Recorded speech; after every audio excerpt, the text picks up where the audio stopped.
तो चलो बेटा, आज अपने लोग जो है रासायनिक समीकरण के प्रकार एवं लाभ का एक छोटा सा टॉपिक डिस्कस करते हैं। इसके पहले वाले क्लास में अपने लोगों ने पढ़ा था कि रासायनिक समीकरण क्या होता है। रासायनिक समीकरण बेटा क्या होता है? रासायनिक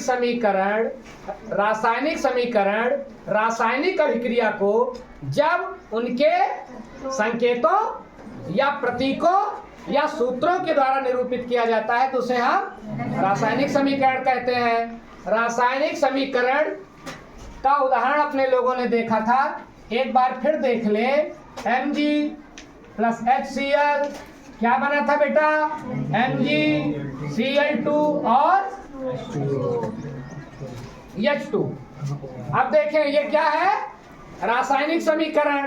रासायनिक समीकरण वो है कि जब हम किसी रासायनिक अभिक्रिया में उसमें भाग लेने वाले किसी रासायनिक अभिक्रिया में उसमें भाग लेने वाले पदार्थों को उनके संकेत या सूत्रों के द्वारा निरूपित करते हैं।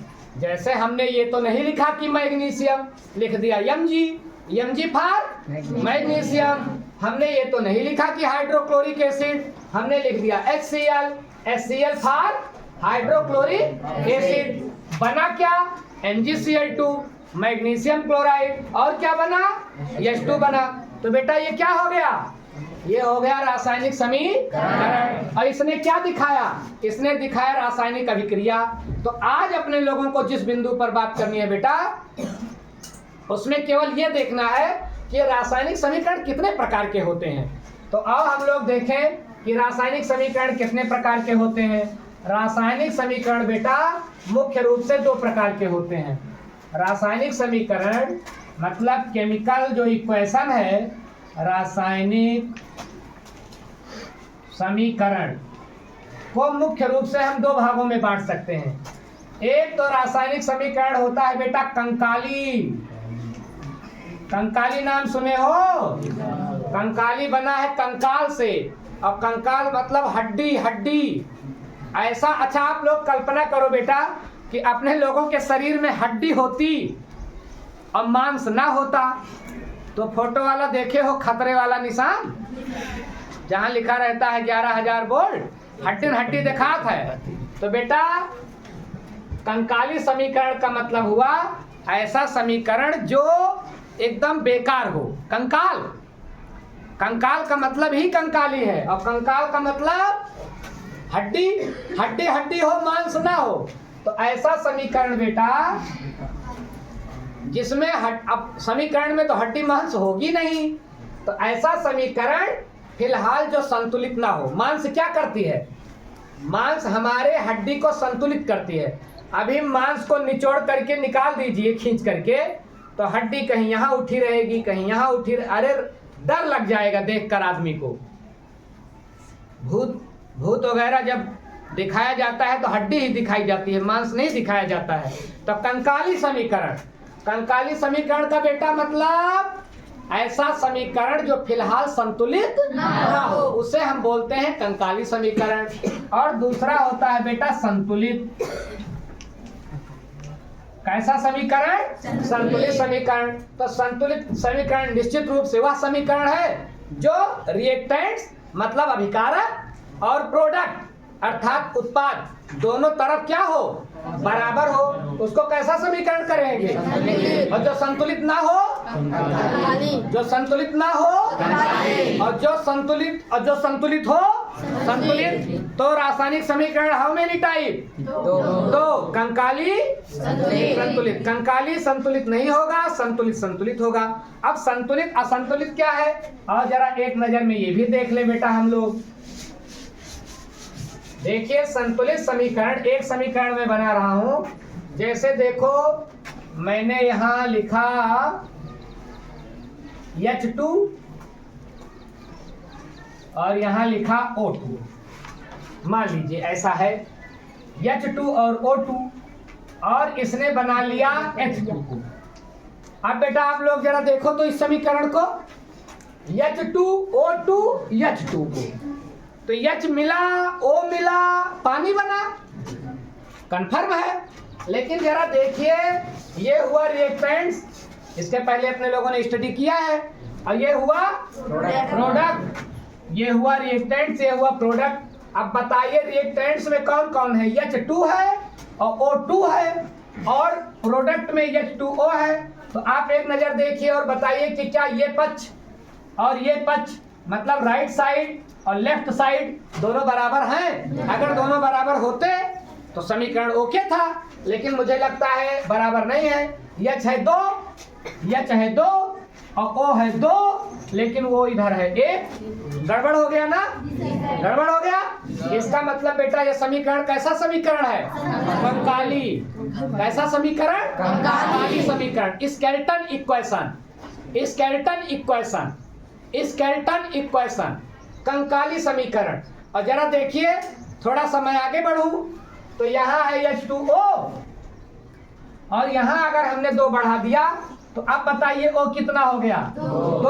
और O इधर कितना है? 2। O का तो हिसाब किताब हो गया 7, लेकिन झंझट खड़ा हो गया H के साथ। अब H कितना हो गया? 2 दूना 4, और H इधर कितना है? 2।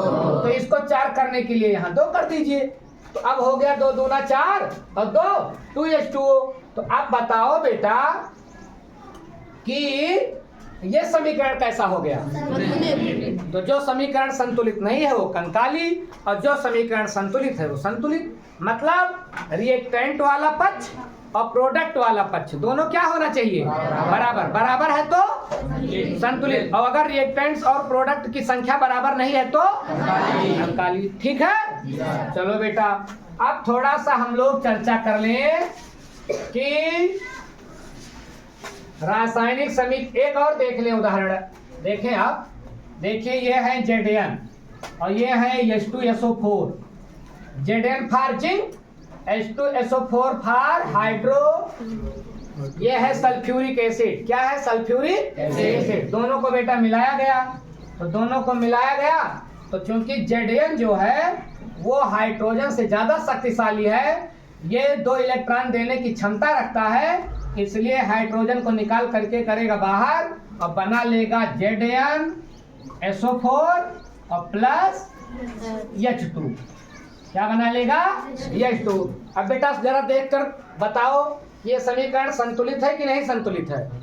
ये समीकरण पूरी तरह से संतुलित है, ये समीकरण पूरी तरह से संतुलित है।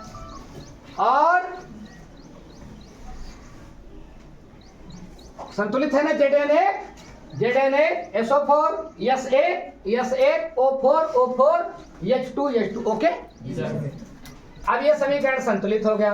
बेटा यहीं पर एक बात और ध्यान में रखो कि समीकरण लिखने का कुछ लाभ भी है कि ऐसे ही मशक्कत की जा रही है। समीकरण लिखने के कुछ लाभ भी है, कैसे मशक्कत होती है। तो समीकरण लिखने के कुछ लाभ भी है। अगर हम लोग, पहली बात तो सबसे बड़ी बात समय ही खर्च होता। अब जो हमने Zn लिख दिया, इसको लिखना पड़ता जिंक, तो समय ज्यादा लगता कि नहीं? जो मैंने लिख दिया H2SO4, यही लिखना पड़ता सल्फ्यूरिक अम्ल, तो बताइए समय ज्यादा लगता कि ना लगता? समय। पहली बात तो क्या बचत हो गई? पहली बात किसकी बचत हो गई बेटा? समय की बचत हो गई। ठीक है। और दूसरा, इसको समझना आसान है कि नहीं? अभी यही लिखा जाता कि Z zinc plus sulphuric acid बराबर जिंक सल्फेट हाइड्रोजन गैस। तो ये सब बिना बोले आप रासायनिक समीकरण देखें और समझ जाएंगे। अब Zn मान लीजिए, दूसरा लाभ देखें, Zn लिखा गया है, मान लीजिए Zn के आगे S और H2SO4 के आगे लिखा गया है L, ZnSO4 के आगे लिखा गया है S और H2 के आगे लगा है तीर का निशान। तो अब बताइए इस समीकरण को देख करके आप सब कुछ समझ जा रहे हो कि नहीं? आप समझ जाते हो कि दूसरा फायदा क्या है कि अभिकारक की अवस्था क्या है और उत्पाद की अवस्था क्या है, ये पता चल जा रहा है कि नहीं कि उत्पाद किस अवस्था में है और अभिकारक किस अवस्था में है। दूसरा फायदा हो गया। अच्छा, और क्या फायदा है? और बताइए क्या फायदा है? अपने लोगों को ये भी पता चल जाता है बेटा, अपने लोगों को ये भी पता चल जाता है कि जिंक सल्फेट और हाइड्रोजन गैस बनाने में कितना जिंक चाहिए, कितना सल्फ्यूरिक एसिड चाहिए, तो कितना जिंक सल्फेट बनेगा, कितना H2 बनेगा, ये भी तो आराम से पता चल जा रहा है। अब बताइए जिंक सल्फेट और हाइड्रोजन गैस ये प्रोडक्ट बनने के लिए कितने जिंक की जरूरत थी? एक। कितने H2SO4 की जरूरत थी? एक। कितना जिंक सल्फेट बना? एक। हाइड्रोजन का कितना अणु बना? एक। दो नहीं कहेंगे, हाइड्रोजन के दो परमाणु इकट्ठा होते हैं तो हाइड्रोजन का एक अणु बनता है। ये मैंने पहली ही क्लास में बताया था कि दो परमाणु जब इकट्ठा, दो या दो से अधिक परमाणु इकट्ठा होते हैं, आपस में क्रिया करते हैं तो एक अणु बनता है। ये बात कंफर्म हो रही है बेटा? अब बताओ, उत्पाद की संख्या मतलब रिएक्टेंट्स की संख्या और प्रोडक्ट की संख्या का बेटा पता चल जाता है कि नहीं? पता चल जाता है ना। और एक बात और ध्यान रखें आप, एक बात और ध्यान रखें कि इतने नहीं, संख्या का ही नहीं पता चलता, बल्कि चौथा फायदा ये भी है बेटा कि रिएक्टेंट्स और प्रोडक्ट के द्रव्यमान का भी पता चलता है, का द्रव्यमान ज्ञात होता है। अब देखिए बेटा, अपने लोग ने पढ़ा है पीछे की कक्षा में द्रव्य की अविनाशिता का नियम। एक नियम अपने लोगों ने पिछले कक्षा में पढ़ा है, द्रव्य की अविनाशिता का नियम। इस नियम के अनुसार इस दुनिया में ना तो कोई पदार्थ बनाया जा सकता है और न किसी पदार्थ को नष्ट किया जा सकता है। तो इस नियम के अनुसार जितना प्रोडक्ट रहे, ध्यान दें आप, जितना रिएक्टेंट्स रहे उतना ही प्रोडक्ट होना चाहिए। मान लीजिए रिएक्टेंट्स 100 ग्राम है तो प्रोडक्ट कितना बनना चाहिए? 100 ग्राम। दोनों जैसे मान लीजिए जिंक और H2SO4 मान लीजिए x ग्राम है, x ग्राम मान लीजिए, तो जिंक सल्फेट और हाइड्रोजन गैस भी कितना ग्राम होना चाहिए? x ग्राम, दोनों मिला करके।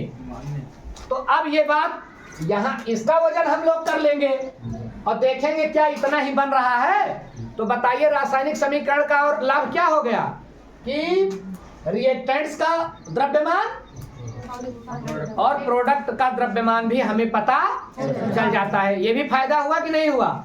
एक और मजेदार फायदा देखिए, एक और मजेदार फायदा बेटा ये है कि मान लीजिए प्रोडक्ट जो है वो गैस है, मान लीजिए क्या है? प्रोडक्ट क्या बन रहा है? जैसे अभी क्या बना था प्रोडक्ट? Hydrogen gas. तो अगर प्रोडक्ट बेटा गैस है, प्रोडक्ट यदि गैस है तो बेटा तो हमें यह भी पता चल जाएगा कि कितने लीटर गैस बनी। ये भी रासायनिक समीकरण का लाभ है। क्यों?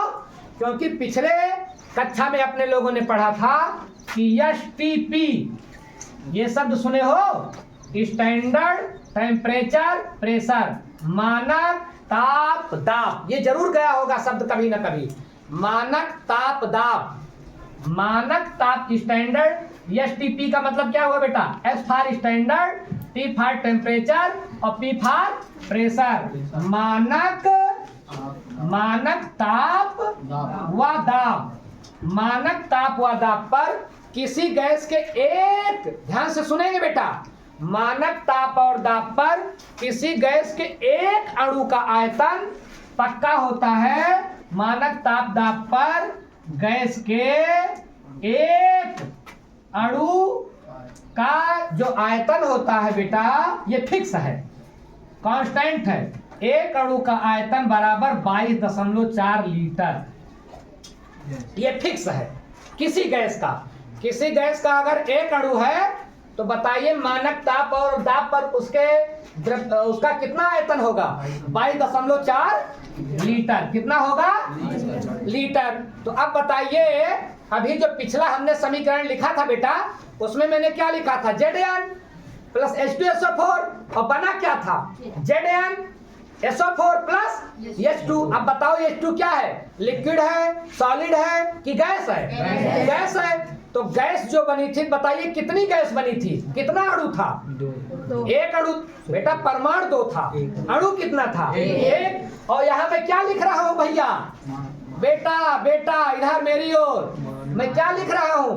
मानक ताप व दाब पर किसी गैस के एक अणु का आयतन कितना लीटर? 22.4 लीटर। तो इसका मतलब कितनी लीटर H2 बनी अभी पिछले समीकरण में? 22.4 लीटर। अब बताओ ये ज्ञान आपको आराम से रासायनिक समीकरण से हो जाएगा कि नहीं? और उसी H2 के आगे मान लीजिए लिख दिया जाता है 2H2, तो बताइए आयतन कितना हो जाता? 22.4 गुणे 2, या 2H2 है ना? एक H2 का मेरी ओर बेटा भैया मेरी ओर देखो, आप देखो अगर एक अणु है गैस का एक, तो कितना आयतन? 22.4। तो H2 का आयतन अगर H2 क्या है बेटा? H2 हाइड्रोजन गैस का एक अणु है, अणु एक, और इसका मानक ताप दाब पर आयतन कितना होगा? 22.4। तो मान लीजिए कहीं लिखा गया है 2H2, तो इसका 22.4, तो 2 का 22.4 गुणे 2। अब ये जानकारी हमें किससे आराम से मिल जाएगी? रासायनिक समीकरण के। तो रासायनिक समीकरण से बहुत सारे लाभ हैं। और रासायनिक समीकरण हाउ मेनी टाइप? कंकाली और संतुलित, कंकाली और संतुलित। तो मुझे लगता है कि ये छोटा सा पॉइंट आपके समझ में पूरी तरह से आ गया है। आ गया है? जी सर। ओके।